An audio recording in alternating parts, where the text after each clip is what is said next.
ഇനി നമുക്ക് പിന്നെ നേരെ മസാല തേച്ചെടുക്കണം. ഓയിൽ ഒഴിച്ചു കൊടുക്കുകയാണ്. ഓക്കെ, അപ്പോൾ ഇനി നമുക്ക് നന്നായിട്ട് മിക്സ് ചെയ്ത് കൊടുക്കാം നമ്മുടെ ഈ ഒരു മസാല. കഴിഞ്ഞ ഭാഗത്തൊക്കെ കുളിപ്പിച്ചെടുക്കാൻ പോവാണ്. കണ്ടാ ചേർത്തിരിക്കുന്നത് അതൊരു വെറൈറ്റി ഫ്ലേവറാണ്. നമ്മുടെ പാടത്തായതുകൊണ്ട് അടിക്കാനായിട്ട് വലിയ പാടില്ല, സിമ്പിളായിട്ട് അടിക്കാൻ പറ്റുന്നുണ്ട്. ഓക്കെ, അപ്പോൾ നമ്മൾ ഇച്ചിരി നിറച്ച് കൊടുക്കാൻ പോവാണ്. അപ്പോൾ നമ്മൾ കോരാനായിട്ടൊന്നും എടുത്തില്ല, അതുകൊണ്ട് നമ്മൾ കൈ കൊണ്ട് തന്നെ എടുത്തിടേണ്ടി വരും. ഇത് കത്തി വരുമ്പോഴേക്കും എല്ലാ സൈഡും ഒന്ന് കത്തിച്ചിട്ട് കഴിഞ്ഞാൽ ഓക്കെയാണ്.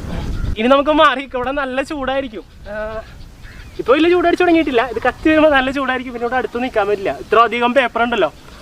നമുക്ക് മാറിയിരിക്കാം ഇനി. ഫ്രണ്ട്സ്, അപ്പോൾ നമ്മുടെ പാട്ട് നമ്മൾ പൊക്കി വെക്കാൻ പോവാണ് അച്ചേർന്ന് നേരത്തെ.